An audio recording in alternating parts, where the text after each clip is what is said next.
A millionaire breeder rejects a newborn foal. But what he didn't know was that fate would give the animal a unique chance, and that this decision would come back to challenge him like never before. The sun had barely risen when Samuel Walker was already walking through the stables of his majestic ranch. The morning dew still covered the well-trimmed grass that stretched as far as the eye could see, surrounded by lush green hills that seemed to protect his equestrian empire. His firm steps echoed through the impeccably clean corridor as he inspected each stall, carefully observing his valuable horses. Walker Ranch wasn't just another rural property. It was the epicenter of breeding, the most prestigious competition horses in the country. Samuel had built his reputation over 3 decades, following a rigorous philosophy that admitted no compromise. Only excellence was acceptable. Every animal on his property carried the weight of that expectation, and those who didn't meet his high standards were promptly discarded. That particular morning there was a different tension in the air. Star, his most valuable mare, was about to give birth. The veterinarian had already been called and was waiting near the special stall where the mare rested. Samuel adjusted the felt hat he always wore and walked over, his serious expression masking the anxiety he felt. "How is she, Dr. Robert?" he asked, watching Star as she breathed heavily. "The labor started a few hours ago. Everything indicates it will be a smooth delivery," replied the vet, checking the mare's vital signs. Samuel approached Star, allowing himself a rare moment of gentleness as he stroked her neck. The mare had brought him countless victories in the most prestigious competitions on the national circuit. Her pedigree was impeccable, and now she was about to give birth to a foal that, according to all genetic projections, would be extraordinary. The following hours passed in a mix of anticipation and apprehension. The ranch hands moved discreetly, aware of the importance of the moment. Samuel remained close, overseeing every detail, while his mind calculated the potential value of the new animal and the future competitions it would surely win. When the foal was finally born, it seemed perfect at first glance. Its coat was a radiant golden hue, its legs strong and well-proportioned. Samuel allowed himself a discreet smile, already envisioning the bright future that awaited this new life. However, something was wrong. Dr. Robert, after performing the initial exams on the newborn, furrowed his brow and began running specific tests. Samuel noticed the change in the vet's demeanor and approached, his expression hardening. "What's wrong?" he asked, his voice cutting through the silence like a sharp blade. "Samuel." The vet hesitated, choosing his words carefully. "The foal has a congenital condition. He's blind." The silence that followed was deafening. Samuel stood motionless, his imposing figure casting a long shadow on the dirt floor. His eyes, normally calculating, now conveyed an even greater coldness. "Are you sure?" he asked, his voice devoid of any emotion. "Absolutely. I've run all the necessary tests. The condition is irreversible." Samuel took a few steps back, observing. The foal, who, oblivious to his sentence, was trying to stand for the first time, his wobbly legs seeking balance. Star, recovering from the birth, tried to reach her foal with her muzzle, guided by maternal instinct. "Mark," Samuel called, his voice echoing through the stable. A young ranch hand appeared quickly. "Prepare the cart. This animal cannot remain on my property." "But, sir," the ranch hand began, looking uncertainly at the newborn foal. "Don't make me repeat myself," Samuel cut him off, his voice leaving no room for questions. "On my ranch, there's no place for weakness. This animal is useless for competitions, and you know very well that's what we do here." The ranch hand nodded resignedly and left to carry out the orders, while Dr. Robert watched the scene with a mix of sadness and helplessness. Samuel had already made his decision, and everyone there knew it was impossible to dissuade him once his mind was made up. Near Walker Ranch, in a small cabin surrounded by lush trees, lived Lucy with her grandmother, Mrs. Clara. The 12-year-old girl had her brown hair always tied in a messy braid and bright green eyes that seemed to see beyond appearances. Her simple life was filled with an extraordinary connection to the animals in the region, a skill her grandmother said was a special gift. That morning, Lucy woke up earlier than usual, feeling an inexplicable restlessness. The sun was still timid on the horizon, when she decided to take her morning walk through the woods surrounding her home. She put on her favorite overalls, worn from her adventures, and hung the small bell her grandmother had given her around her neck, a talisman that, according to Mrs. Clara, brought good luck. "I'm going for a walk, Grandma," she shouted, already running outside. "Don't be too long, breakfast is almost ready," Mrs. Clara called back from the kitchen, accustomed to her granddaughter's morning wanderings. Lucy followed the familiar trail, greeting the birds she already knew, and observing the tracks left by animals during the night. There was something different in the air that morning, a feeling that made her walk faster, as if something or someone was calling her. It was then that she heard a soft, almost imperceptible sound coming from a nearby clearing. She approached, cautiously, and her heart nearly stopped when she saw a newborn foal alone trying to stand unsuccessfully. Its golden coat shimmered under the first rays of sunlight filtering through the trees. "Hey there, little one," Lucy whispered, approaching slowly so as not to scare him. The foal turned its head toward her voice, but its eyes didn't focus on anything specific. Lucy immediately realized something was different. She knew animal behavior well, and noticed that the foal didn't react to her movements, only to sounds. "You can't see me, can you?" she murmured, sitting down near the animal. The bell around her neck tinkled softly with the movement, and, to her surprise, the foal's ears twitched toward the sound, showing interest. Lucy spent the next few hours by the foal's side, observing how he reacted to different sounds in the woods. Her heart filled with tenderness as she realized how special the animal was, despite his limitation. Or perhaps, she thought, because of it. "I'll call you Light," she decided, noticing how the foal's coat seemed to glow. "Because you shine, even in the dark." The girl knew she couldn't leave him there. A newborn foal wouldn't survive alone in the woods, especially one that couldn't see. With determination, she began planning how to take him home. "Come on, Light," she called softly, shaking the bell. The foal moved toward the sound, and Lucy smiled as she realized they had already established a form of communication. The journey back home was slow and careful. Lucy guided the foal with the sound of the bell, stopping frequently to ensure he was safe. When they finally reached the cabin, Mrs. Clara was in the yard, and her eyes widened when she saw her granddaughter arriving. With a newborn foal. "Lucy, where did that animal come from?" she asked, quickly approaching. "Grandma, he needs our help," Lucy explained, her voice filled with emotion. "He's blind and was abandoned in the woods.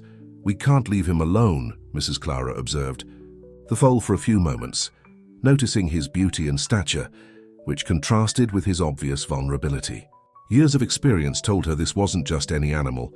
His lineage was clear in every feature of his body. "Someone must be looking for him," the grandmother commented, worried. "No, Grandma," Lucy replied, stroking the foal's neck. "He was abandoned. I'm sure of it. Please, can we take care of him? I promise I'll take full responsibility." Mrs. Clara sighed, recognizing in her granddaughter's eyes the same determination that had reminded her so much of her late daughter. She knew that when Lucy committed to something, there was no force in the world that could make her give up. "All right," she finally conceded. "But you'll have to build a shelter for him and make sure he gets all the care he needs." Lucy's face lit up with a radiant smile. She immediately began planning how to adapt the old abandoned chicken coop to serve as a stable for Light. The foal, as if sensing the girl's joy, let out a soft whinny, moving toward the sound of her voice. The days following Light's rescue were intense for Lucy. With her grandmother's help, she transformed the old chicken coop into a cozy shelter for the foal. She lined the floor with fresh hay and installed small bells in strategic places, discovering that the sound helped Light orient himself in space. Every detail was thought out to make the animal's adaptation to his new life easier. "We need to get milk for him," Mrs. Clara said, watching the still wobbly foal. "A foal his age needs to be fed several times a day." Lucy bit her lip, worried. They didn't have much money, and enough milk for a growing foal wouldn't be cheap. That's when she remembered Mr. Miguel, the milkman who passed by every morning, selling fresh milk from his small farm. The next morning, Lucy woke up before sunrise and ran to the road, waiting for Mr. Miguel's cart. When the man appeared, she explained her situation, her eyes shining with hope. "Mr. Miguel, could you sell me milk for the foal? I can work to pay for it. I can help with the milking, clean the stables, do anything." The old milkman, known for his kindness, smiled at the girl's enthusiasm. "Come to my farm early tomorrow. If you help with the cows, you'll have enough milk for your foal." The news of Light's arrival spread quickly through the region. Some neighbors came to offer help, bringing hay or carrots, enchanted by Lucy's dedication. Others, however, didn't hide their skepticism. "A blind horse? What a waste of time and resources," commented Mrs. Mercedes, one of the more critical neighbors, as she passed by the cabin. "That girl should spend her time on something more useful." Lucy ignored the negative comments, focused on developing her own language with Light. She discovered that different sounds produced different reactions in the foal. A high-pitched bell meant food, a low one signaled danger, and the gentle tinkling of her talisman served as a constant call, a reference point that Light had learned to follow. One afternoon, while working at Mr. Miguel's farm, Lucy met Jake, a 16-year-old boy who helped with the horses. Upon hearing about Light, he offered to visit the foal and give some training tips. "Horses are intelligent animals," Jake explained, watching how Light reacted to sounds. "They compensate for a deficiency by developing other senses. Your foal may not see, but I bet his hearing and touch are extraordinary." With Jake's guidance, Lucy began developing specific exercises for Light. She created a circuit in the yard using ropes and bells, helping the foal mentally map his territory. Each day it became more evident that Light had an exceptional sensitivity to sound and ground vibrations. A particularly exciting discovery happened during a storm. While other horses would get agitated by the thunder, Light remained calm, as if he could predict each change in the weather through atmospheric vibrations. This ability impressed even the most skeptical. "See, Grandma," Lucy said, hugging Mrs. Clara as they watched Light trotting confidently around the yard, following the sound of the bells. "He doesn't need eyes to see the world. He feels everything in a different, special way." Mrs. Clara smiled, proud of her granddaughter. "You're right, my dear. Sometimes the greatest limitations lead us to discover gifts we never imagined we had." The bond between Lucy and Light grew stronger each day. The girl spent hours talking to the foal, describing the world around him. She told him about the colors of the sunset, the shapes of the clouds, the flowers blooming in the field. Light always tilted his head, his ears attentive to every word, as if through Lucy's voice he could create his own mental images of the world. One morning, Jake arrived earlier than usual, bringing news that made Lucy's eyes shine with excitement. "Did you know there's a youth horse competition in town in 6 months?" he said, watching how Light was already moving with ease around the yard. "There are no rules preventing a blind horse from participating." Lucy felt her heart race at the possibility. A competition would mean showing the world that Light was as capable as any other horse. It would be a chance to prove that limitations don't define anyone's worth. The prestige of Walker Ranch began to suffer its first cracks. While Samuel maintained his usual austere demeanor, unexpected problems arose one after another. It all started when Lightning, his most prized stallion, suffered an injury during a routine training session. "How could this happen?" Samuel shouted, pacing back and forth in his office as Dr. Robert examined the test results. He had 3 important competitions scheduled for this month. "The tendon injury is severe, Samuel," the vet explained, pointing to the images. "He'll need a lot of time to recover if he ever competes again."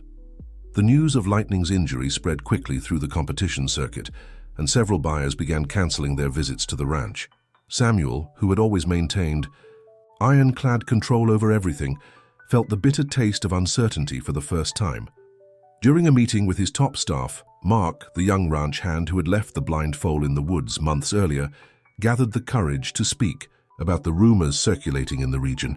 "Mr. Walker," he began hesitantly, "there's something you need to know. People are talking about an extraordinary horse that's appeared nearby.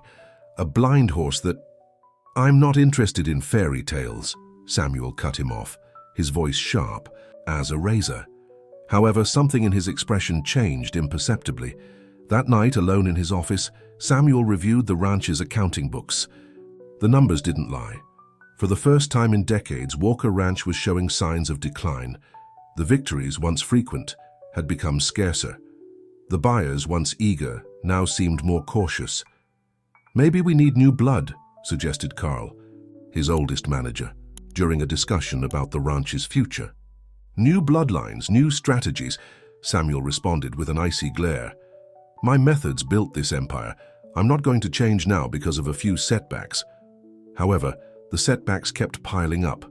A prized mare refused to breed, an important buyer backed out of $1 million deal, and the ranch's maintenance costs kept rising. Samuel began to feel the weight of his inflexible decisions. It was during this turbulent period that the stories about the extraordinary blind horse began to gain traction. Initially, Samuel dismissed the comments as mere provincial tales. However, when a respected breeder in the region mentioned having personally seen the animal, his curiosity was piqued. "They say it's a golden foal," the breeder commented during a business lunch. "With an impressive sensitivity to sound. The little girl who takes care of him has developed a unique training method."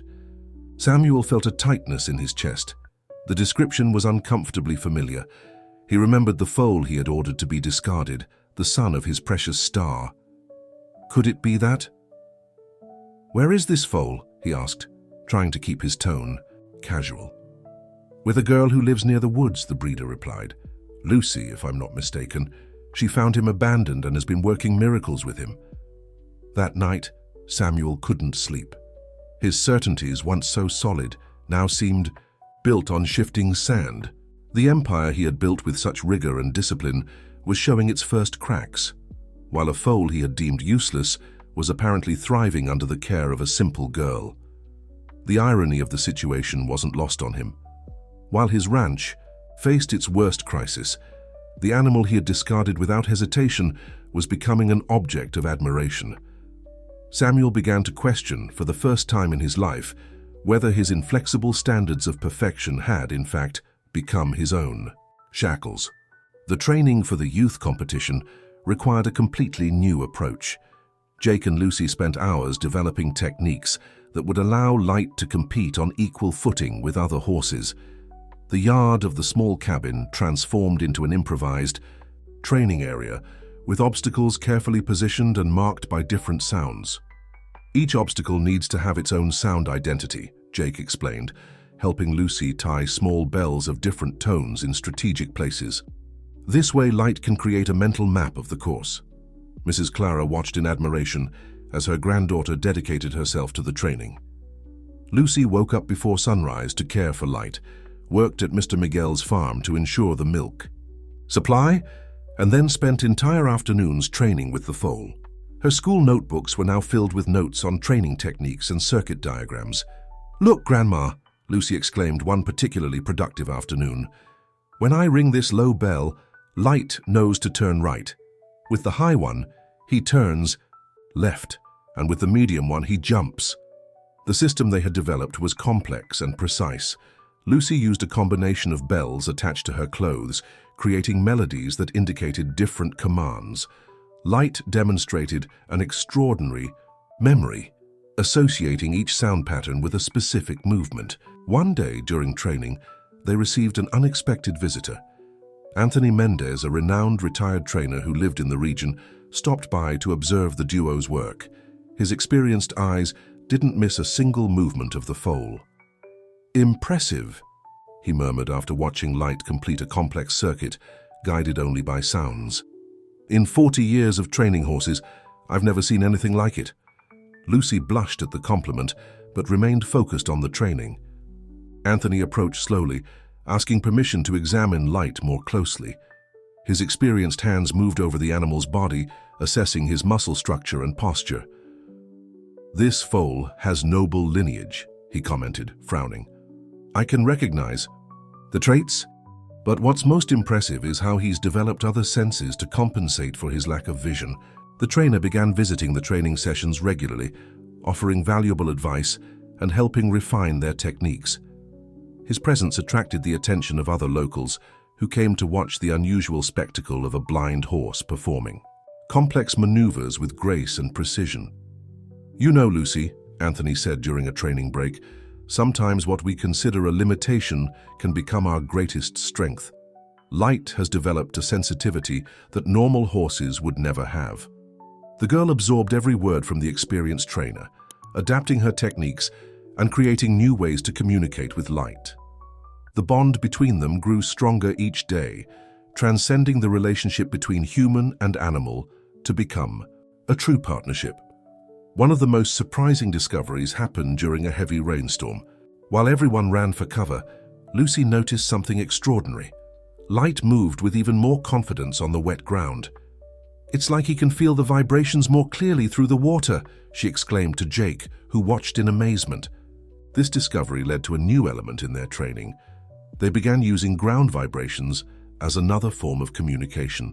Lucy learned to tap her feet in specific patterns, creating signals that Light could feel through his hooves. The weeks passed, and the progress was visible.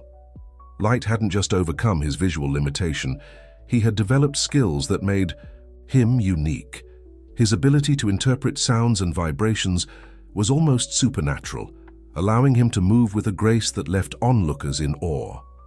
"He doesn't just run with his legs," Lucy explained to her grandmother as they watched Light trot elegantly around the yard. "He runs with all his senses. He feels the air, listens to the wind, notices every change in the terrain." Anthony, who closely followed the duo's progress, began suggesting they could aim higher than the local youth competition. "You're creating something revolutionary here," he said. "This could change how people see limitations." Samuel Walker's curiosity about the mysterious blind foal grew increasingly intense. After hearing various accounts about the animal, he decided to investigate discreetly. He sent Mark, his young ranch hand, to observe the training sessions at Mrs. Clara's property. "I want detailed information," Samuel ordered. "Approximate age of the animal, physical characteristics, any marks or distinctive signs." Mark, carrying the weight of guilt for having abandoned the foal months earlier, reluctantly accepted the mission. When he arrived near Mrs. Clara's cabin, he hid among the trees and watched one of the training sessions. What he saw left him stunned. The foal he had abandoned in the woods, following Samuel's orders, now moved with extraordinary grace, guided only by sounds and vibrations. The girl training him seemed to dance with the bells, creating a symphony that the animal followed with impressive precision. When he returned to Walker Ranch, Mark found Samuel in his office, eager for information. "So?" Samuel asked, trying to disguise his unease. "It's him, sir," Mark replied, his voice low. "Star's foal, there's no doubt. The same golden coat, the same markings, but he's different. What they've done with him is extraordinary." Samuel rose from his chair and walked to the window, looking out at his impeccable stables in the distance. The empire he had built was founded on rigid principles of excellence and perfection. The idea that he had discarded an animal that was now proving exceptional deeply troubled his convictions. "How is this possible?" he murmured to himself. "An animal I deemed useless." That night, alone in his office, Samuel reviewed the birth records of all the foals from recent years. He found the entry about Star's foal with the cruel note, "Discarded, congenital defect." The situation at his ranch continued to deteriorate. Another important deal had been cancelled that week, and the maintenance costs for the animals kept rising.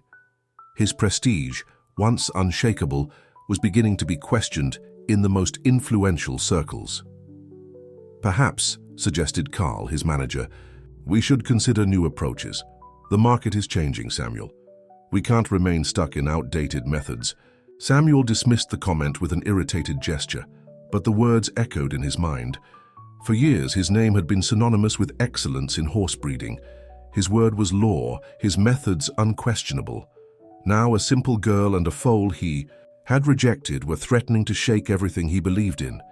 He decided he needed to see the foal for himself. One afternoon, he took his truck and drove to the area near Mrs. Clara's cabin. He kept his distance, observing the training session in the yard through binoculars. What he saw left him speechless. The foal he had condemned was executing complex movements with a precision that seemed impossible for an animal without sight. The girl, whom he learned was named Lucy, conducted the training with a mix of technique and sensitivity he had never seen before. "How could I have been so wrong?" he asked himself, feeling a mix of admiration and shame. Upon returning to the ranch, Samuel spent hours in his office, reflecting on his choices. The walls around him were covered with trophies and medals, symbols of success built on inflexible standards of perfection. For the first time, he questioned whether the true value of an animal lay beyond appearances. The news that the foal would participate in the local youth competition began to circulate. Samuel knew he couldn't ignore the matter much longer. His wounded pride and curiosity were locked in a silent battle within him. "I need to reclaim what's rightfully mine," he finally decided. "That foal was born on my ranch, carries my bloodline. I can't allow others to reap the fruits of my work." Samuel began to devise a plan. First, he would try a friendly approach, offering a generous financial compensation. If that didn't work, well, he had other resources at his disposal. After all, he thought, no one had ever been able to resist the power and influence of Samuel Walker. It was a quiet afternoon when Samuel Walker's imposing truck pulled up in front of Mrs. Clara's modest cabin. Lucy was in the yard, training with Light, when the sound of the engine made the foal's ears twitch in alert. The girl immediately noticed the change in the animal's behavior. "Calm down, Light," she whispered, gently shaking the bell around her neck, the familiar sound that always soothed him. Samuel stepped out of the vehicle, his tall and imposing figure contrasting with the simplicity of the place. He wore an impeccable suit, as if he were closing an important business deal, and in his mind that's exactly what he was about to do. "Good afternoon," he said, approaching with calculated steps. "You must be Lucy." The girl nodded, instinctively positioning herself between Light and the visitor. There was something about the man's presence that made her uneasy. Mrs. Clara, who had been watching from the porch, quickly approached. "How can we help you?" the grandmother asked, her voice firm despite her evident concern. "I'm Samuel Walker," he introduced himself, noticing how the name caused a slight tremor in both of them. "I've come to discuss an important matter regarding this foal." Lucy felt her heart race. Everyone in the region knew Samuel Walker and his famous ranch. What could he want with Light? "This foal," Samuel continued, maintaining a businesslike tone, "was born on my property. He's the son of my most valuable mare, Star." The revelation hit Lucy like a thunderbolt, so that's why Light had such noble traits. But if he was born at Walker Ranch, why had he been abandoned in the woods? "I've come to make a fair offer," Samuel went on, pulling a checkbook from his jacket pocket. "I'm willing to pay a generous sum for the animal. After all, he rightfully belongs to my ranch." Lucy felt tears forming in her eyes, but stood her ground. "Light isn't for sale." "Mr. Walker." "Be reasonable, girl," Samuel insisted, his voice hardening slightly. "I'm offering more money than you could earn in years of work. This animal carries my bloodline, my investment. The same animal you ordered to be abandoned because—" "He's blind?" interjected Anthony, who had arrived for another training session. The old trainer had recognized Samuel's truck and hurried over to support Lucy. Samuel turned sharply to Anthony, surprised by the intervention. "The decisions I make on my ranch are based on technical criteria. I don't expect you to understand." "What we understand," Mrs. Clara cut in, "is that you rejected this foal when he needed care the most.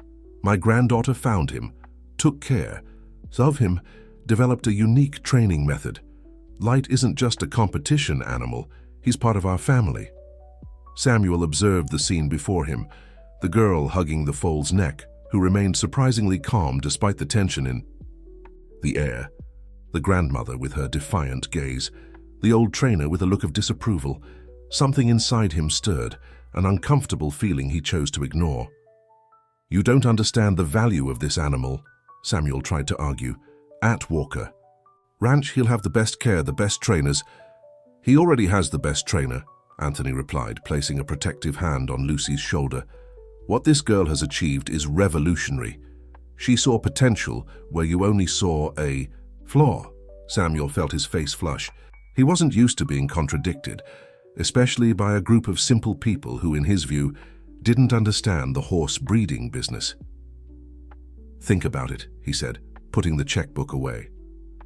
"My offer won't stand forever. And there are other ways to resolve this situation." The veiled threat didn't go unnoticed. Lucy hugged Light tighter, feeling the animal's calm heartbeat against her chest. "You may have all the money in the world," she replied, her young voice filled with determination, "but you can't buy the love and trust Light has in me. He's not a commodity. He's a living being who's overcome his limitations thanks to care and patience." Samuel looked at the girl for a few moments, impressed by her maturity and courage. Without another word, he turned on his heel and walked back to his truck. Before leaving, he cast one last glance at the foal he had rejected, now transformed into something he had never imagined possible. After Samuel Walker's departure, a heavy silence hung over the small property. Lucy remained hugging Light, as if fearing someone might take him away at any moment. Anthony and Mrs. Clara exchanged worried looks, aware that this visit was just the beginning of a larger battle. "Don't worry, little one," Anthony said, breaking the silence. "Samuel Walker may have a lot of power, but there are things not even all the money in the world can buy." Mrs. Clara prepared tea to calm everyone's nerves, and they gathered on the porch to discuss what had happened. Samuel's visit had made it clear they needed to prepare to protect Light. "We need to document everything," Anthony suggested after a long reflection. "Photos, videos, records that prove how we found Light, and the entire recovery and training process." Jake, who arrived shortly after hearing about Samuel's visit, brought important news. "The registration for the youth competition is now open. If we officially present Light, it'll be harder for Samuel to try anything." The idea energized Lucy. The competition would be an opportunity to show the world Light's true worth. But now, more than ever, they needed to prepare properly. "Let's intensify the training," she decided, her determination renewed. "We'll show everyone that Light is special not despite his condition, but because of it." In the days that followed, news of Samuel Walker's visit to the small property spread through the region. To everyone's surprise, many people began showing up to offer support. Mr. Miguel, the milkman, started bringing extra milk without charging. Other neighbors brought hay and feed, determined to help Lucy and Light. "Look at that," Mrs. Clara commented one evening, observing the supplies they had received. "Sometimes it takes facing a giant to discover how many friends we have." The training became even more intense. Anthony developed new exercises that further explored Light's unique sensory abilities. Jake helped build more challenging obstacles, always adapted to the sound system they had created. "Watch how he feels the ground's vibrations," Anthony pointed out during a particularly impressive training session. "It's like Light has developed a sixth sense." Lucy had perfected her communication technique with Light. Now, each bell, each tap on the ground, each vocal command had a precise meaning that the foal understood instantly. It was as if they had developed their own secret language. One afternoon during training, they received an unexpected visitor. Laura Martinez, a renowned journalist specializing in equestrian sports, arrived interested in learning about Light's story. "I heard about the blind foal competing in the youth event," she explained. "I'd like to do a feature on you." At first, Lucy hesitated. After Samuel's visit, she was more cautious with strangers. However, Anthony encouraged her. "The more people know your story, the harder it will be for Samuel to try anything," he argued. Laura spent the entire day observing the training sessions, fascinated by the connection between Lucy and Light. She photographed every exercise, every moment of affection, every small achievement. "This is revolutionary," she commented, taking notes in her notebook. "You're not just training a horse, you're changing paradigms about limitations and potential." That night, after everyone had left, Lucy sat beside Light in his improvised stable. The foal rested peacefully, his gentle breathing mingling with the night sounds. "I won't let anyone separate us," she promised, stroking his golden mane. "We'll show the world that someone's true worth isn't in what they lack, but in what makes them special." Mrs. Clara, watching from the stable door, smiled with pride. Her granddaughter had grown so much in recent months, showing a strength and maturity few adults possessed. "For you know, Lucy," she said, approaching, "sometimes life's greatest gifts come disguised as challenges. Light may have been born blind, but he sees with his heart, just like you." In the luxurious meeting room of Walker Ranch, Samuel convened. an extraordinary assembly with the main organizers of the equestrian circuit. As president of the Breeders' Association, his influence was considerable, and he intended to use it to his advantage. "Gentlemen," he began, his voice carefully controlled, "we need to discuss the participation criteria for the youth competitions. I have serious concerns about safety and the integrity of the sport." The attendees exchanged glances, intrigued by Samuel's sudden concern for the youth competitions, traditionally considered less important in the circuit. "What exactly concerns you, Samuel?" asked Richard Mendez, one of the most respected directors of the association. "I've received information about a participant planning to enter a disabled horse," Samuel replied, choosing his words carefully. "A blind animal. Imagine the risk, the liability." To his surprise, Richard smiled. "Ah, you're talking about Lucy's foal. I've heard about him. In fact, I personally watched a training session last week. It's impressive what that girl has achieved." Samuel felt his face flush. He hadn't expected other association members to already know about Light. "Impressive or not," he insisted, "we need to consider safety. A blind animal on an obstacle. Cause..." "Actually," interrupted Laura Martinez, the journalist who was present as a special guest, "I've already done a full feature on the training methods developed by Lucy. It's revolutionary. They've created a unique communication system using sounds and vibrations." The meeting wasn't going as Samuel had planned. Instead of finding support to block Light's participation, he discovered the foal had already won over important admirers in the industry. "Besides," Richard added, "there's no rule in the regulations preventing the participation of a visually impaired animal as long as it demonstrates the ability to complete the course safely." Samuel tried another argument. "What about the animal's origin? We don't have documentation, lineage records." "Funny you mention that," Laura commented, flipping through her notebook. "In my research, I discovered this foal was born on your ranch, Samuel. Star's foal, isn't he? Why was he abandoned?" A heavy silence fell over the room. All eyes turned to Samuel, who felt his influence slipping through his fingers like water. "The decisions I make on my property are based on technical criteria," he replied tensely. "But that's not the point." "On the contrary," Richard interrupted, his voice now firmer, "that's exactly the point. If this animal was born on your ranch and was discarded, you've lost any claim to him. The girl found him abandoned, took care of him, trained him. Legally and morally, the foal belongs to her." The meeting ended without Samuel achieving his goal. Instead, he had exposed his own questionable actions in trying to block Light's participation. Back in his office, Samuel found himself staring at the countless trophies decorating the walls. Each one represented a victory achieved by following his rigid standards of perfection. Now, for the first time, those same standards were being questioned. Carl, his manager, entered the room with more troubling news. "Samuel, Laura Martinez's feature on the blind foal has been published. It's circulating in all the specialized media. The story is gaining national attention." Samuel picked up the magazine Carl brought. On the cover was a beautiful photo of Lucy and Light during a training session. The headline was provocative. "Beyond Limits, the story of the foal who sees with his heart." As he read the feature, Samuel felt a conflicting mix of emotions. Pride, because the foal demonstrating such potential had been born on his ranch. Shame, for having been unable to see that same potential. And a growing concern as his reputation as a breeder was being publicly questioned. "What do you plan to do now?" Carl asked, observing his boss's tense expression. Samuel remained silent for a long moment, his eyes fixed on the photo of Light. The foal he had considered a mistake, a blemish on his perfect record, had become a symbol of overcoming that captured people's imagination. "Prepare my car," he finally said. "I need to make one last visit to Mrs. Clara's cabin." The day before the competition dawned with a different energy in the air. Lucy woke up before sunrise, her heart racing with anticipation of what was to come.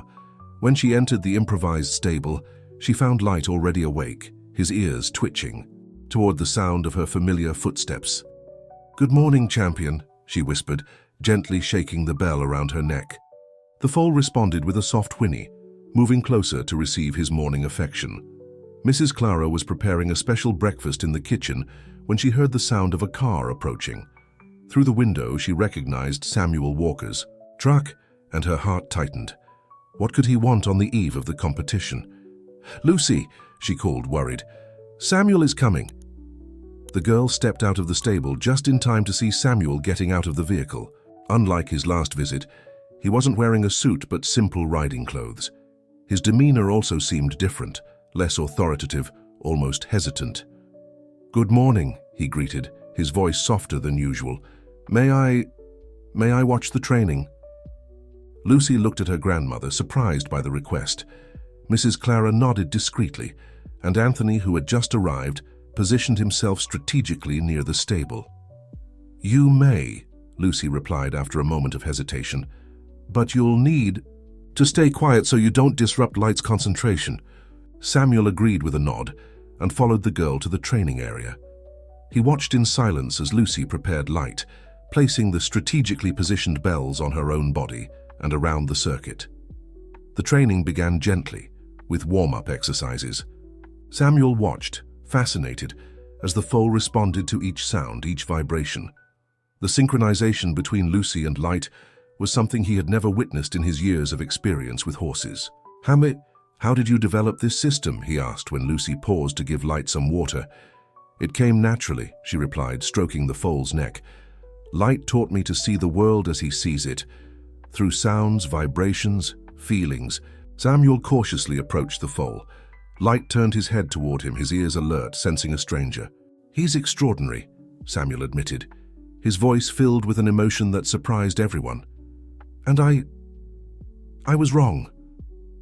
The silence that followed this confession was broken only by the soft sound of the wind in the trees. Lucy watched Samuel, noticing how his eyes, normally cold and calculating, now showed something different: regret.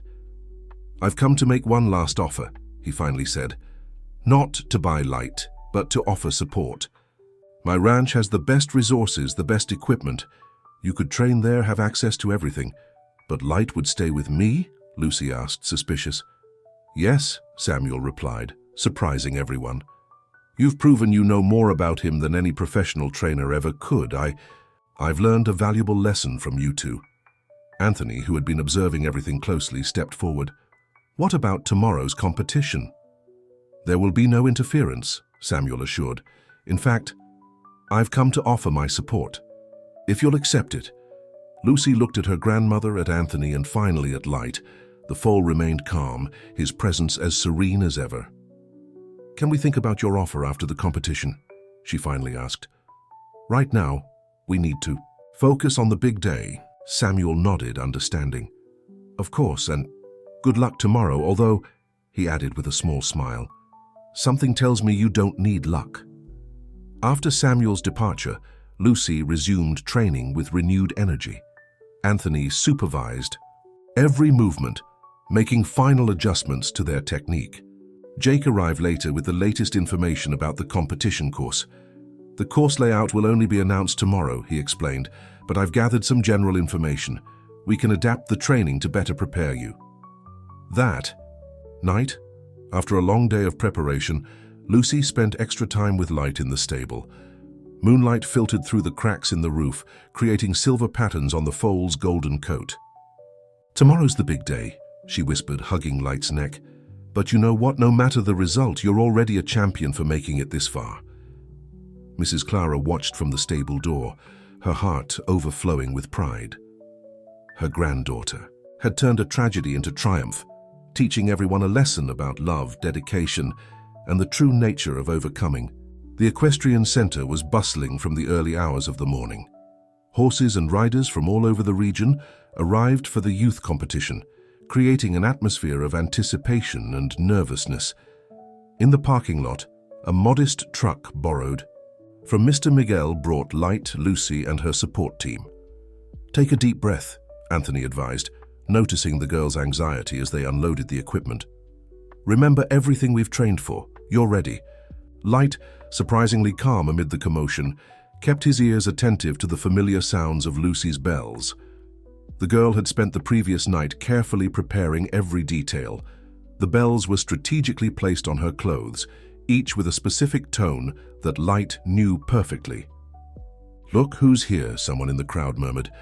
"The girl with the blind horse." Curious comments and glances followed Lucy and Light wherever they went. Some were admiring, others skeptical, but no one remained indifferent to the unusual. Duo. In the preparation area, Jake helped Lucy equip Light when Richard Mendez, one of the main judges, approached for the preliminary inspection. "Good morning," he greeted cordially. "We need to verify that all equipment complies with competition regulations." Lucy showed the bell system she had developed, explaining how each sound had a specific meaning for Light. Richard listened attentively, impressed by the ingenuity of the solution. "Very well," he said after the inspection. "All equipment is approved, but I must warn you, today's course is particularly challenging." The news of the challenging course spread quickly among the competitors. Lucy watched as the first participants walked the course. The obstacles were more complex than anything they had trained for. "How are we going to do this?" she asked Anthony, feeling the weight of worry. "We didn't have time to adapt our system for such a difficult course." "Trust the connection you have," the trainer replied. "Light feels your emotions. Stay calm and confident, and he'll respond the same way." In the stands, the audience began to settle in. Laura Martinez, the journalist who had written the feature on Light, was strategically positioned to capture every detail. Samuel Walker was also present, sitting discreetly in a more secluded corner. As the first competitors performed, Lucy studied each course carefully. Even the most experienced horses struggled with some particularly complex obstacles. "Number 147, Lucy Miranda with Light," the announcer called. "Prepare to enter the arena in 5 minutes." The moment had arrived. Mrs. Clara hugged her granddaughter tightly, her eyes brimming with emotion. "Go with God, my dear. Show everyone what you're capable of." Jake made a final check of the equipment, while Anthony gave last-minute instructions. "Remember, no matter what happens, keep your rhythm. You're not competing against anyone but yourselves." Lucy mounted Light, feeling the comforting warmth of the animal beneath her. The bells on her clothes tinkled softly with the movement, and Light responded by twitching his ears, completely in tune with his young trainer. "Let's go, buddy," she whispered, leaning down to stroke his neck. "It's time to show the world that there are no limits for those who have love and dedication." As they entered the arena, an expectant silence fell over the crowd. Many still didn't believe a blind horse could compete on equal terms. Samuel, in his seat in the stands, leaned forward, his tense expression revealing a mix of apprehension and curiosity.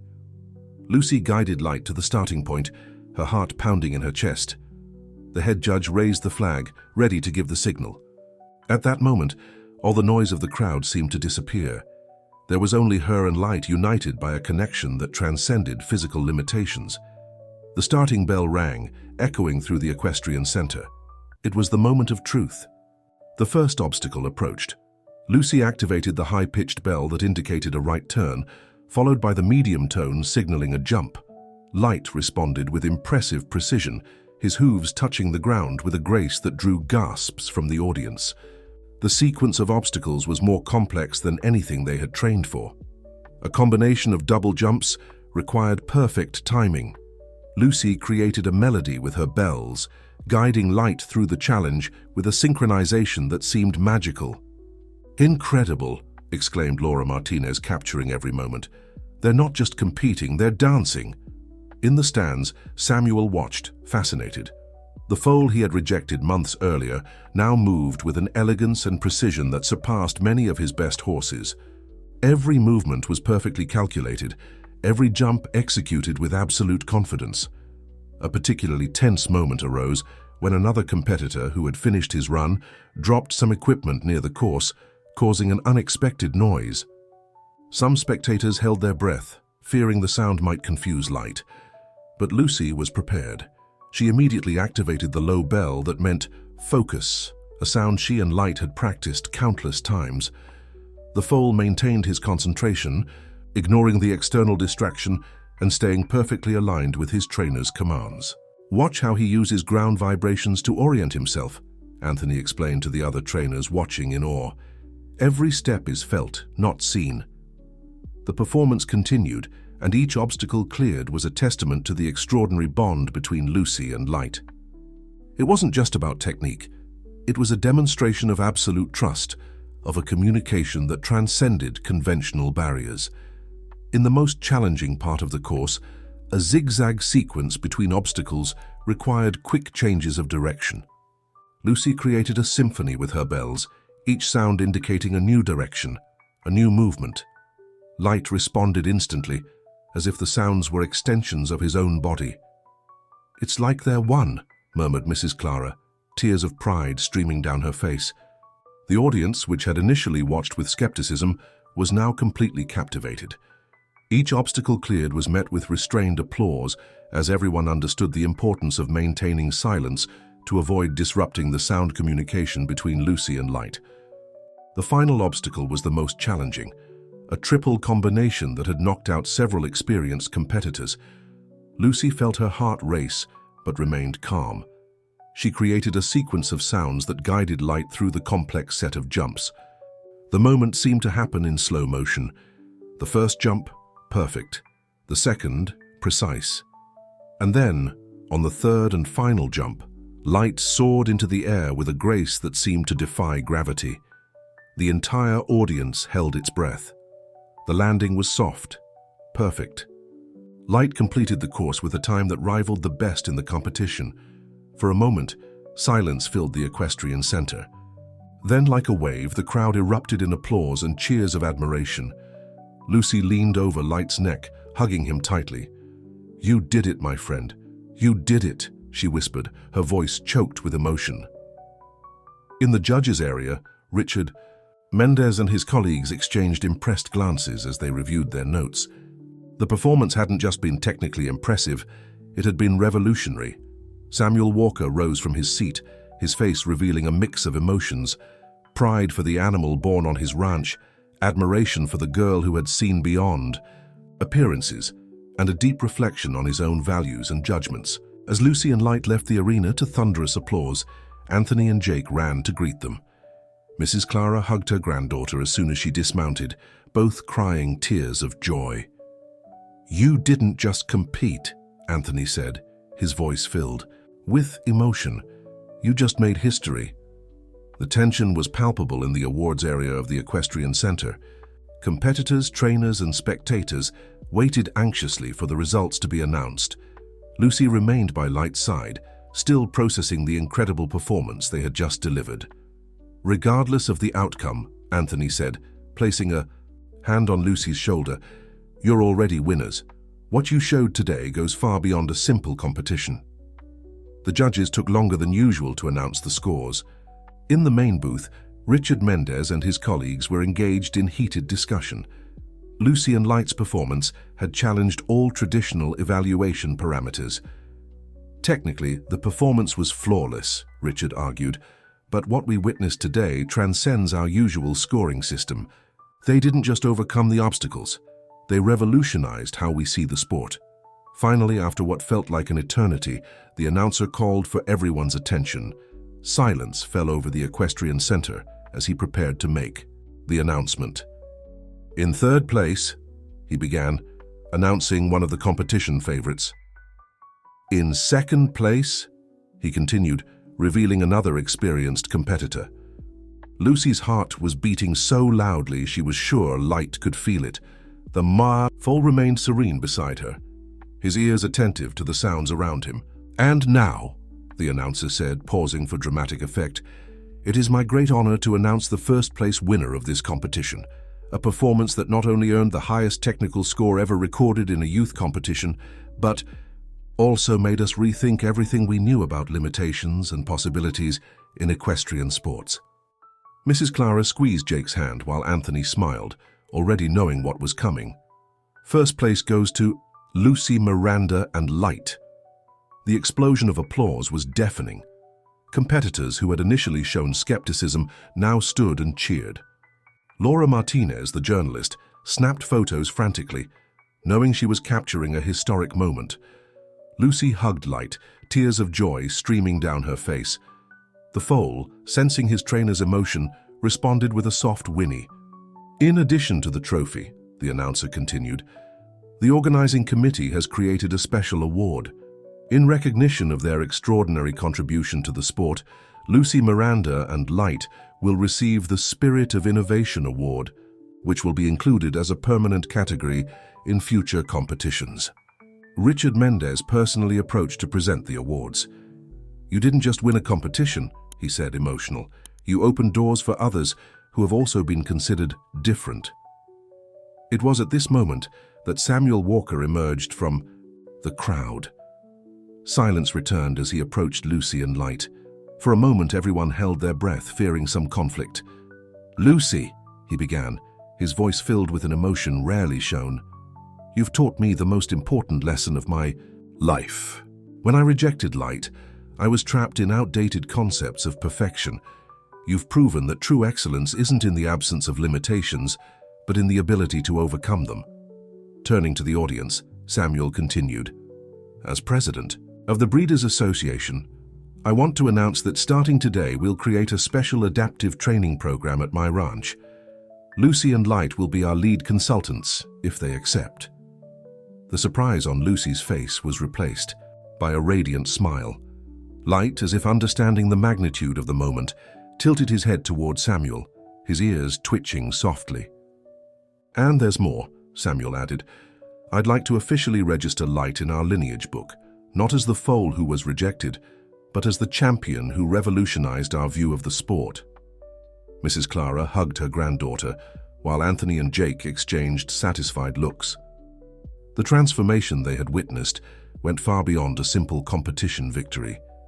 It was living proof that love, dedication, and belief in each being's potential could break any barrier. See, Lucy whispered to Light as she stroked his neck. You didn't just prove your worth, you changed the world. In the weeks following Light's historic victory at the youth competition, a remarkable transformation began to take place in the region. Mrs. Clara's small cabin became a pilgrimage, site for people from across the country interested in learning about the extraordinary story of the blind foal and his young trainer. Laura Martinez had published a series of features capturing not just the sporting triumph, but also the profound message of overcoming and transformation that the story represented. The miracle of the bells, as the technique developed by Lucy came to be known, began inspiring other trainers to rethink their methods. It's amazing how one story can change so many lives, Laura commented during a follow-up visit. I've received dozens of letters from people telling me how they've been inspired by you. Walker Ranch was also undergoing significant changes. Samuel, keeping his promise, had begun transforming part of the property into an adaptive training center. The place, once a symbol of inflexible standards of perfection, was now opening up to new possibilities. I want you to lead this project, Lucy, Samuel said during a meeting at the ranch. Your vision and sensitivity are exactly what we need to make a difference in the lives of other special animals. The girl, who continued living with her grandmother in the small cabin, divided her time between caring for Light and developing the new program. Her story had inspired other young trainers to seek more inclusive and creative approaches. One afternoon, while working with a new foal that had arrived at the adaptive center, Lucy received a surprise visit. A family that had traveled over 1,000 miles to meet her brought their 10-year-old daughter who was visually impaired. When we heard about Light's story, the mother explained, emotional, our daughter found new hope. She's always dreamed of riding, but everyone said it was impossible. Lucy invited the girl to meet Light. The foal, always sensitive to the presence of new friends, approached gently. It was a magical moment when the girl touched the animal's soft coat for the first time, her eyes shining with tears of joy. See, Lucy said, placing a small bell in the girl's hands. Vision isn't just in the eyes, it's in the heart, in the ears, in the hands. Everywhere there's sensitivity to perceive the world. Mr. Miguel, the milkman who had helped so much at the beginning of the journey, now supplied milk for the entire adaptive center. Who would have thought, he commented to Mrs. Clara, that a little help would turn into something so big? Anthony, who had become one of the main instructors at the new center, constantly developed new techniques based on the system created by Lucy. Every animal is unique, he explained to new students. Our mission is to discover their special potential and develop it. Jake, inspired by the experience, decided to specialize in adaptive training. "You and Light opened my eyes to a world of possibilities I never imagined existed," he told Lucy. On a particularly significant morning, Samuel gathered all the ranch employees for an important announcement. The sign at the entrance of the property, which once read Walker Ranch Breeding Champions, had been changed. "Starting today," he declared, unveiling the new sign, "will be known as Walker Ranch, where different talents shine." The change wasn't just cosmetic. It represented a profound transformation in the ranch's philosophy. The rigid standards of perfection had given way to a more compassionate and inclusive approach. Light, now a living symbol of this transformation, continued to amaze everyone with his abilities. His extraordinary sensitivity to sounds and vibrations had developed even further, and he often assisted in training other horses with special needs. "You know, Light," Lucy whispered one afternoon as they watched the sun set from the cabin's porch, "you didn't just change my life. You changed the lives of so many people and animals. You taught us that limitations only exist when we allow them to define us." The Adaptive Center at Walker Ranch had become a hub of innovation in the equestrian world. 6 months after Light's historic victory, the center welcomed visitors and students from various countries, all interested in learning the revolutionary techniques developed by Lucy. "Each case is unique," she explained to a group of international veterinarians and trainers. "The secret is to develop a unique language with each animal, based on their special characteristics." The center had expanded considerably. In addition to Light, it now housed 10 other horses with different special needs. Each had their own story of overcoming and learning. Among the new residents was Moon, a mare who had partially lost her hearing after an illness. Initially, everyone thought it impossible to train her, but Lucy developed a system based on vibrations and light signals that allowed effective communication. "Watch how she responds to visual stimuli," Lucy demonstrated, using a small flashlight to guide Moon through a circuit. "Each animal teaches us a new way to see the world." Samuel, transformed by the experience, had become a passionate advocate for the cause. At an international breeders' conference, he surprised everyone with an emotional speech. "For years, I sought perfection through rigid and exclusionary standards. It took a 12-year-old girl and a blind foal to show me that true perfection lies in the ability to overcome challenges and transform limitations into possibilities." The program developed at the center was beginning to yield surprising results. One of the rehabilitated horses, which had lost partial mobility after an accident, won a medal at a para-equestrian competition. The news made international headlines, drawing even more attention to the revolutionary work being done. "What you're doing here," commented a horse behavior expert during a visit, "isn't just training horses. You're redefining the limits of what's possible." Lucy, now 13, had become a reference in the field. Her techniques were studied at universities, and she received frequent invitations to give lectures and demonstrations. Yet, she maintained, the same simplicity and dedication as in the beginning. "All the recognition is important," she told her grandmother, "but what truly moves me is seeing the transformation in the lives of these animals and the people who interact with them." One of the center's most beautiful initiatives was the Adaptive Equine Therapy Program. Children and adults with different special needs found not just therapy but also understanding and acceptance in the center's horses. "It's like they understand each other on a deeper level," Anthony observed, watching how the patients naturally connected with the special horses. "There's no judgment, no prejudice, just mutual acceptance and affection." Jake, who now coordinated the training program for new instructors, developed a manual based on Lucy's techniques. The method of the senses, as it was called, systematized the different approaches created for each type of special need. Each chapter of this manual, he explained during a course, began with a discovery made by Lucy and Light. They taught us that when one sense is compromised, others develop in extraordinary ways. Light remained the heart of the center. His serene presence and extraordinary ability to communicate through sounds inspired every new case that arrived. He had become a true teacher, assisting in the training of other horses and the adaptation of new methods. "Watch how he guides the other horses," Lucy showed during a demonstration. He uses his own sound system to help them overcome their fears and limitations. One afternoon, while supervising the training of a new horse, Lucy received exciting news. The International Equestrian Federation had created a new category in its official competitions, the adaptive class, directly inspired by the work developed at the center. This means, explained Richard Mendez, who had become a strong supporter of the program, that horses with special needs will have, for the first time in history, their own space in major international competitions. The news was met with great emotion by everyone at the center. It was the definitive recognition that the work started by a girl and a blind foal had indeed revolutionized the equestrian world. The creation of the adaptive category in international competitions brought a new challenge for the adaptive center at Walker Ranch. Lucy and her team now had to prepare not just one, but several horses to compete at the highest level. Each performance will be a chance to show the world that there are no limits for those who believe, Lucy said during a planning meeting. But we need to ensure each animal is truly ready. The preparation for the first International Adaptive Championship mobilized the entire center. Samuel provided additional resources, transforming part of the ranch into a specialized training complex. We're not just training to win medals, he explained to investors. We're creating a new paradigm in equestrian sports.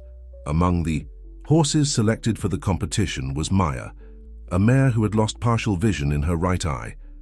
Inspired by Light's success, Lucy developed a special training system that allowed Maya to compensate for her partial vision with other senses. Each horse has its own method, Lucy explained to a group of visitors. With Maya, we discovered she responds extraordinarily well to tactile stimuli. We developed a touch system that guides her through the course. The work at the center had evolved far beyond initial expectations. Now, in addition to training horses, they offered courses for trainers from around the world. The methodology developed by Lucy was being adapted and applied in various countries. What started with Light, Anthony commented during a class, has become a global movement of inclusion and respect for differences. On a particularly significant morning, the center received a visit from a delegation from the World Organization of Adaptive Equestrianism. They came to see firsthand the work that was revolutionizing the sport. What you've built here, declared the organization's president, is a model we want to replicate in equestrian centers worldwide.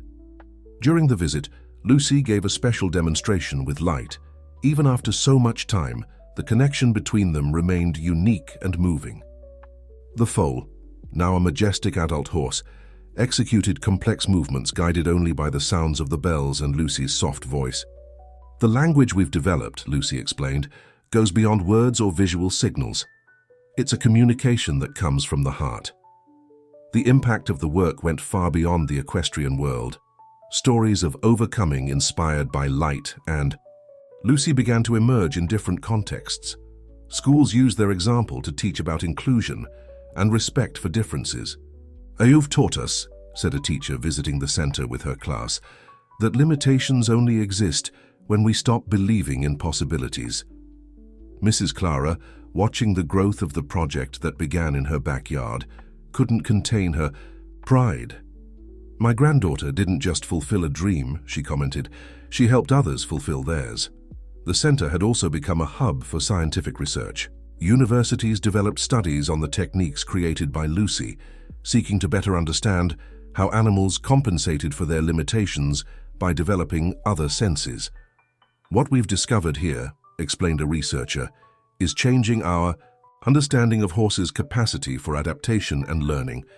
On a quiet afternoon, while observing a new group of horses training, Lucy reflected on the journey that had begun with an unexpected encounter in the woods.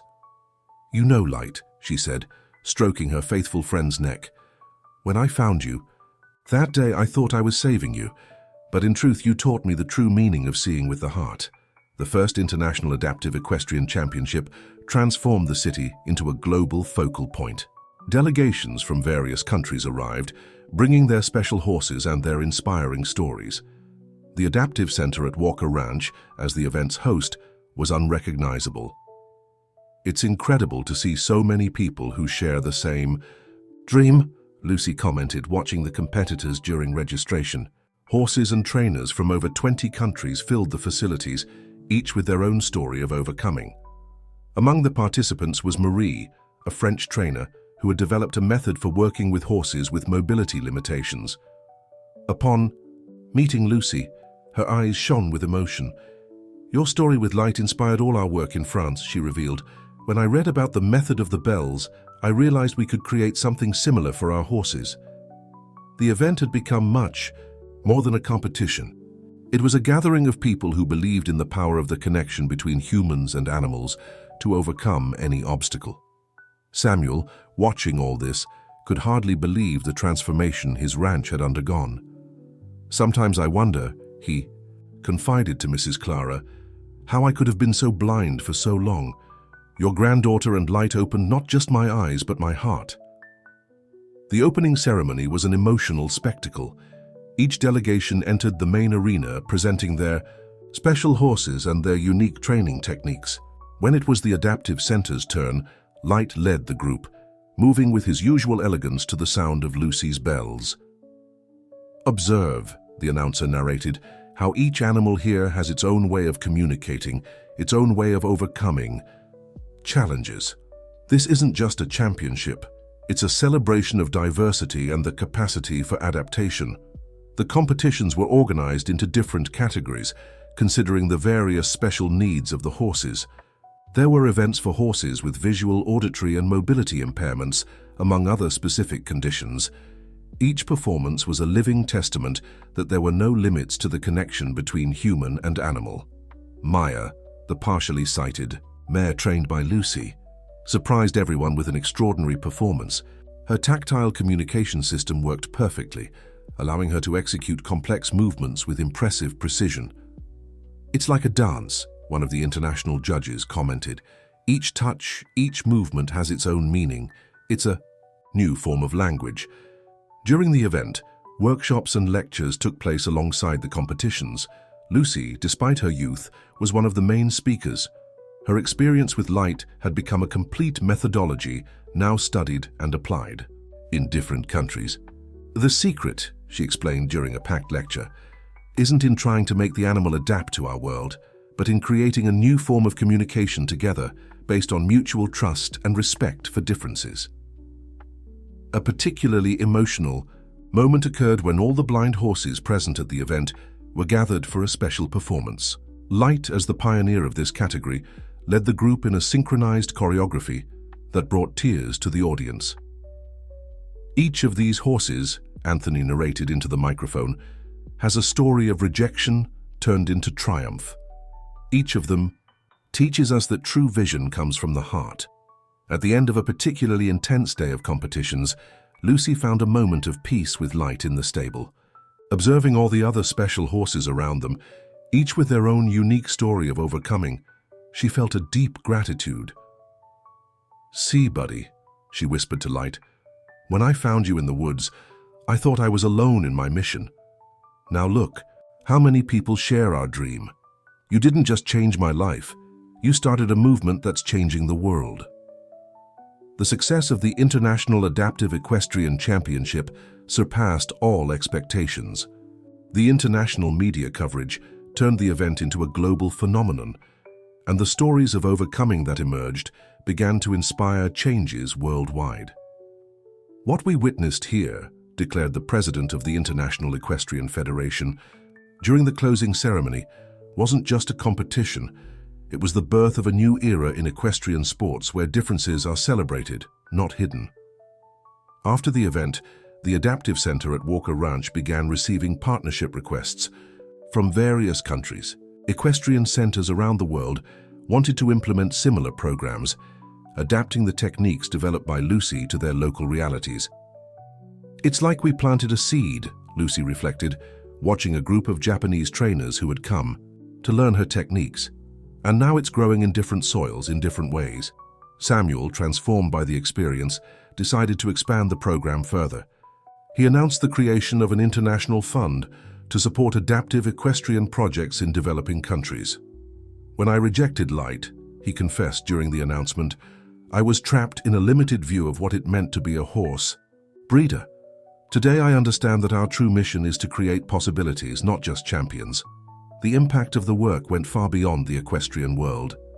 Universities began developing studies on how the techniques created by Lucy could be applied in other areas, such as occupational therapy and rehabilitation.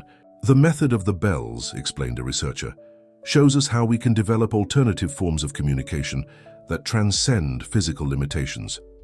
Mrs. Clara, watching her granddaughter's growth and the expansion of the project that began in her backyard, couldn't contain her pride. "You know what moves me the most," she told Anthony, "seeing how that shy little girl has become a young woman changing the world." One afternoon, while supervising the training of new instructors, Lucy received a special visit. A family from the other side of the world had traveled specifically to meet her. "Our daughter was born blind," the mother explained, emotional. "When we heard about Light's story, we saw hope for her future for the first time. If a blind horse can achieve so much, imagine what she can do." The girl, just 6 years old, had a special encounter with Light.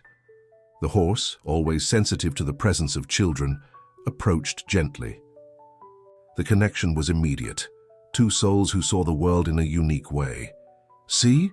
Lucy told the little visitor, placing a bell in her hands. "We don't need eyes to see the beauty of the world. It's in every sound, every touch, every heartbeat." The work at the center continued to evolve. Each new horse that arrived brought its own challenges and lessons. Lucy and her team constantly learned, adapting and refining their techniques. "The most beautiful thing," Jake commented during a training session, "is seeing how each animal teaches us something new. We're not just trainers, we're eternal learners." A particularly special project began to take shape, the creation of an international school of adaptive equestrianism. The goal was to train a new generation of instructors specialized in working with special horses. "We want to share not just techniques," Lucy explained to future students, "but a new way of seeing the world, a vision where limitations are just starting points for discovering new paths." At the end of a long day of work, Lucy found a moment of peace with Light in the pasture. The sun set on the horizon, painting the sky with colors her faithful friend couldn't see but could certainly feel. "You know, Light," she said, hugging the horse's neck, "sometimes I wonder who really saved whom that morning in the woods. You taught me that the greatest miracles happen when we open our hearts to possibilities others can't see." 5 years had passed since that morning in the woods, when Lucy found an abandoned blind foal. Time had transformed not just Light into a majestic horse, but also the little girl into a determined 17-year-old, internationally recognized for her revolutionary work. The Adaptive Center at Walker Ranch had become a global model of inclusion and innovation. Dozens of similar centers had been established in different countries, all following the methodology developed by Lucy. "It's incredible to think," she commented during an interview for a documentary, "how a moment of compassion can trigger such a huge wave of transformation." Samuel, now a different man from the inflexible rancher of years past, had become one of the main advocates for adaptive equestrianism worldwide. His ranch, once known only for breeding competition horses, was now a symbol of inclusion and possibilities. "Every time I see a new special horse arriving at the center," he said, "I remember the day I almost made the biggest mistake of my life by rejecting Light. That foal didn't just survive, he taught us all an invaluable lesson about the true meaning of worth." On a special morning, the center received a visit that moved everyone. A delegation of veterinarians and researchers came to present the results of a revolutionary study based on the techniques developed by Lucy. "What we've discovered studying Light and the other horses at the center," explained the lead researcher, "is that animals have an extraordinary capacity to develop compensatory systems when given proper love and support. It's not just about physical adaptation, it's about creating emotional connections that transcend limitations." The study had identified surprising patterns in the sensory development of special horses. Light, in particular, had developed an auditory sensitivity so refined he could distinguish sound variations imperceptible to most horses. "It's like he's created a new sense," Lucy explained, demonstrating how Light responded to different sound frequencies. "He doesn't just compensate for his lack of vision, he experiences the world in a completely unique way." The most exciting news, however, came in the form of a letter from the World Organization for Animal Protection.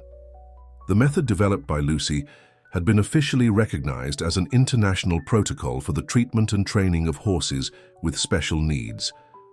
The Light Protocol, as it was called, established guidelines for identifying, caring for, and developing the potential of horses that, under other circumstances, might have been discarded. "Every animal we save," Lucy said during the recognition ceremony, "is living proof that physical limitations don't define the value of a life. What matters is the capacity to love and be loved." Mr. Miguel, who continued supplying milk to the center, now brought his grandchildren to meet the special horses. "Look," he told the children, "how a small act of kindness can change the world." On a quiet afternoon, Lucy found Samuel watching Light in the pasture. The former rancher had tears in his eyes. "You know," he said, "I spent years seeking perfection in my horses. Today I understand that true perfection lies in the ability to overcome challenges, to transform limitations into possibilities." The young woman smiled, understanding the depth of that transformation. "Light taught us that true vision comes from the heart," she replied, "and that sometimes we need to lose something to find something much greater." At that moment, as if understanding they were talking about him, Light approached, guided by the familiar sound of Lucy's bells. His majestic and serene presence was a living testament to the power of love and perseverance. On the 10th anniversary of the Adaptive Center, a special celebration brought together people from around the world. The small backyard of Mrs. Clara's cabin, where it all began, had transformed into an international complex of equestrian rehabilitation and training. Lucy, now a young woman, walked among the stables with the same passion and dedication as in the early days. Light, her faithful companion, remained by her side, his golden coat now streaked with silver threads that only made him more majestic. "Every bell that rings in this center," she said during her speech at the celebration, "carries a piece of the story that began with an unexpected encounter in the woods. Every sound is a reminder that love can turn any obstacle into an opportunity." The celebration wasn't just a party. It was a moment to reflect on the impact a simple story of love between a girl and a blind foal had had on the world. Hundreds of horses had been saved, countless lives transformed. Samuel, in his emotional speech, summed up everyone's feelings. "When I rejected Light, I thought I was protecting the standards of excellence at my ranch. Today I understand that true excellence isn't in the absence of flaws, but in the presence of love, dedication, and the courage to overcome challenges." The event brought together inspiring stories from various countries. Marie, the French trainer who had been inspired by Light to develop her own program, brought exciting news. In France, no horse with special needs is discarded anymore. Everyone gets a chance to show their unique value. During the celebration, the Memorial of the Bells was inaugurated, a space dedicated to telling the center's story through the sounds that had changed so many animals' lives. Each bell had its own story, its own meaning. "The bells aren't just instruments," Lucy explained, guiding visitors through the memorial.